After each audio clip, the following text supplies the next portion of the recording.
गुरु रूप गुरु प्यारी साध संगत जीओ, गज के भलाई फतेह प्रवान करनी जी। वाहिगुरु जी का खालसा, वाहिगुरु जी की फतेह। साध संगत जी, अज आपां एक जीवन मुक्त जड़ भरत महात्मा दी सखी लेके हाजिर होई हां। किसी देश दा एक राजा सी, उसदे घर विच संतान नहीं सी। बड़े यत्नां दे करन नाल भी जद संतान ना होई तां उसने बहुतियां तो संतान उत्पत्ति दा साधन पुछया। एक जोशी ने कहा, हे राजन, जेकर आप संतां दी सेवा करोगे तां उन्हां दी आशीर्वाद नाल अवश्य संतान होवेगी। उस वेले राजा ने नदी के किनारे एक बड़ा भारी आश्रम बनवाया। उस विखे साधु लोग आउण लग पए। रानी समेत राजा अन्न पानी वस्त्र आदि ले जाके हर तरह संतां दी सेवा करन लग पे। इन्हां दी सेवा तो प्रसन्न होके एक महात्मा ने पूछा, हे राजन, तू किस भावना नाल सेवा करता है? तां राजे ने झोली अड्ड के कहा, महापुरुषों, आप जी की कृपा नाल होर तां सब कुछ प्राप्त है, पर एक मिठी दात पुत्र दी नहीं है। आप कृपा करो, घर विच बूटा लग जावे। संतां ने कहा, राजन, फिक्र ना कर, तेरे घर 2 पुत्र होणगे, पर एक नूं गृहस्थ बना के राज भाग दे देवीं, दूजे नूं साधु बना देवीं, अते तू आप राज भाग दे के जीवन मुक्त होके विचरना करी। संतां दे वर करके समय अनुसार राजे दे घर 2 पुत्र हो गए। उस दिन तो राजे दे मन विच संतां पर बड़ी श्रद्धा हो गई। रोजाना सत्संग करन लग पिया, जिस दे राजे दे मन नूं शांति होण लग पई। शास्त्र विच जीवन मुक्त अवस्था दे लक्षण पढ़े अते जीवन मुक्त अवस्था वाले महात्मा दी तलाश करन लग पिया। तलाश करदियां होइयां पता लगा कि जड़ भरत नामी महात्मा विच जीवन मुक्त अवस्था वाले पूरे लक्षण हन। जीवन मुक्त अवस्था वाले महात्मा विच 5 गुण हुंदे हन। पहला, हर वेले अपने स्वरूप दा ज्ञान रहना। दूजा, तृष्णा अते वासना आदि तो रहत रहना। तीजा, किसी नाल वाद विवाद नहीं करना। चौथा, हर वेले दुख दा अभाव होना। अते पंजवां, हर वेले मन विच खुशी रहनी, आनंद विच मस्त रहना। इसे तरह दे 5 गुण जड़ भरत महात्मा विच दिखाई देंदे सन। ते राजे संतां दी प्रीख्या लैण वास्ते राजे दे अपने बाग विच एक निंम दा बृक्ष सी। उस नाल निंबोलियां लगी होईयां सन। जेड़ा भी कोई संत आउंदा सी, उस नूं राजा कहिंदा सी, इस अंब दे बृक्ष नाल छोटियां छोटियां अंबियां लगियां होईयां हन। फल पकणे पर सेर सेर दे अंब हो जांदे हन। इन्हां फलां नूं आप खा के जाना, जाने दी जल्दी ना करनी। उस नूं देख के महात्मा कहिंदे सन, हे राजन, ये तां निंम दा बृक्ष है, अंब नहीं हन। इंज कह के ਉਹ ਉੱਥੋਂ चले जाते सन। ते राजा समझ लैंदा सी कि ये जड़ भरत महात्मा नहीं ਹਨ। राजे ने उस बाग विच एक तोता भी रखिया होया सी, जो आए गए संतां नूं अते राजे नूं मिठे मिठे बचन सुना के बड़े सत्कार नाल प्रसन्न करदा सी अते आए हुए संतां नूं आखदा सी कि संत जी, मैं सुनिया है कि प्रभु दा नाम जन्म मरण दे बंधन कट देंदा है, पर मेरा तां लोहे दा पिंजरा जो मेरे वास्ते बंधन रूप है, इस नूं नहीं कटदा। मैं रात दिन नाम लैंदा रहिंदा हां।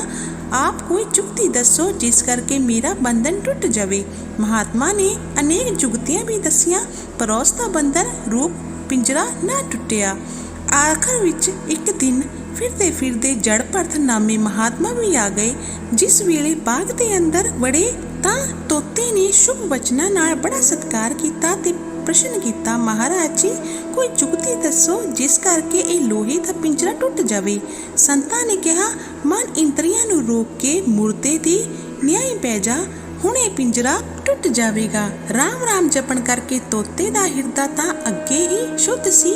संतां दे बचना अनुसार जिस वेले मन इंद्रिये प्राणा नूं रोक के लम्मा पै गया, इन्ने नूं राजा आ गया।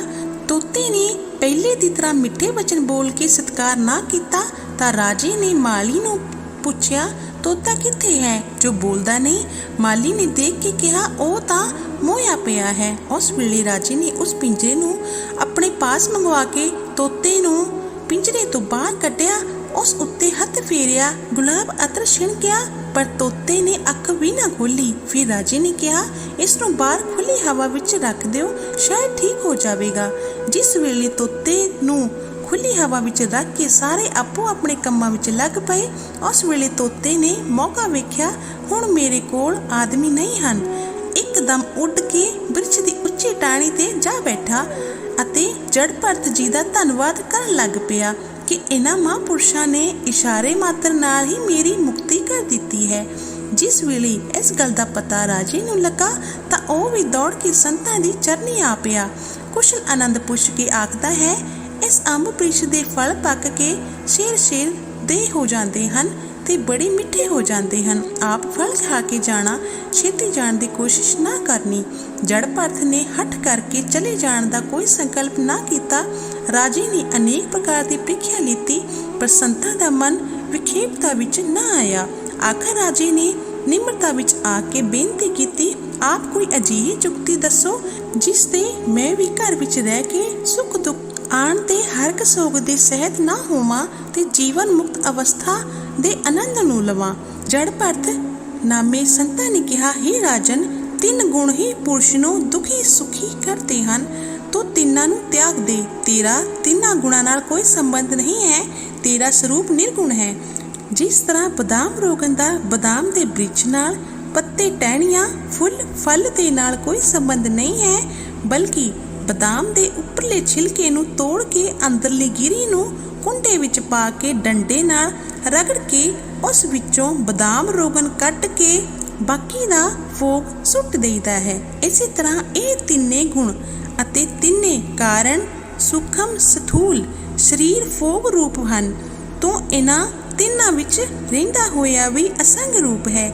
ਜਿਵੇਂ ਫੋਗ ਨੇ ਆਪਣੇ ਵਿੱਚ ਬਦਾਮ ਰੋਗਨ ਨੂੰ ਛਿਪਾ ਰੱਖਿਆ ਹੈ, ਦਰਸ਼ਨ ਨਹੀਂ ਕਰਨ ਦਿੰਦਾ, ਫੋਗ ਬਦਾਮ ਰੋਗਨ ਦਾ ਬੰਧਨ ਰੂਪ ਹੈ। ਇਸੇ ਤਰ੍ਹਾਂ ਫੋਗ ਰੂਪ ਤਿੰਨਾਂ ਸਰੀਰਾਂ ਤੇ ਤਿੰਨਾਂ ਗੁਣਾਂ ਨੇ ਤੇਰੇ ਸਰੂਪ ਨੂੰ ਛਿਪਾ ਰੱਖਿਆ ਹੈ। ਇਸ ਲਈ ਤੇਰੇ ਸਰੂਪ ਵਿੱਚ ਇਹ ਸਾਰੇ ਬੰਧਨ ਰੂਪ ਹਨ। ਵਿਚਾਰ ਦੁਆਰਾ ਇਹਨਾਂ ਸਾਰਿਆਂ ਨੂੰ ਤਿਆਗ ਕੇ ਤੂੰ ਮੁਕਤ ਰੂਪ ਹੋ ਜਾ। ਮਾਤਾ ਪਿਤਾ ਇਸਤਰੀ ਪੁੱਤਰ ਆਦਿਕ ਜਿੰਨੀਆਂ ਸੰਬੰਧੀਆਂ ਵਿੱਚ ਤੇਰੀ ਮਮਤਾ ਹੈ, ਇਹਨਾਂ ਨੂੰ ਅਸਾਰ ਰੂਪ ਸਮਝ ਕੇ ਤਿਆਗ ਦੇ। ਇਹ ਤੇਰੇ ਸੰਬੰਧੀ ਨਹੀਂ ਹਨ, ਇਹ ਤਾਂ ਤੇਰੇ ਸਰੀਰ ਦੇ ਸੰਬੰਧੀ ਹਨ। ਇਹਨਾਂ ਨੂੰ ਤਿਆਗ ਕੇ ਫਿਰ ਸਰੀਰ ਦੀ ਮਮਤਾ ਨੂੰ ਵੀ ਛੱਡ ਦੇ ਅਤੇ ਮਨ ਬੁੱਧੀ ਆਦਿਕ ਨੂੰ ਵਿਖੇਪ ਰੂਪ ਸਮਝ ਕੇ ਤਿਆਗ ਦੇ। ਤ੍ਰਿਗੁਣ ਆਤਮਾ ਮਾਇਆ ਜੋ ਸਭ ਦਾ ਕਾਰਨ ਹੈ, ਉਸ ਨੂੰ ਵੀ ਤਿਆਗ ਦੇ।